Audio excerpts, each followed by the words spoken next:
High বন্ধুরা, সবাই কি করছো? আমি এই সোমবার তো হচ্ছে ভোলে বাবার দিন, সবাইকে ওম নমঃ শিবায় নমঃ, ওম নমঃ শিবায় নমঃ, ওম নমঃ শিবায় নমঃ। আজ আমরা নিরামিষ খাই, তাই আজকে একটা নিরামিষ রেসিপি শেয়ার করছি। এটা হচ্ছে ধোগলা বানাচ্ছি। আর হচ্ছে ধোগলা তোমার হচ্ছে রেডি করা হচ্ছে, সরি সরি সরি, ধোগলা নয়, ধোকা ধোকা। ধোকা বানানো হচ্ছে, এটা সে ফ্রাই করা হচ্ছে।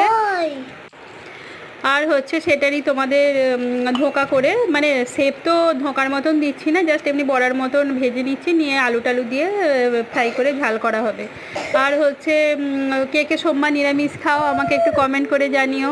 আর আমার প্লিজ প্লিজ চ্যানেলটা শেয়ার করে দিও, সাবস্ক্রাইব করে দিও, সাথে থেকো, পাশে থেকো, এইভাবেই আমার সাথে। আর হচ্ছে গরমে সবাই বেশি বেশি করে জল খাবে, বাইরে বেরোলে ছাতা, সানগ্লাস, টুপি ইউজ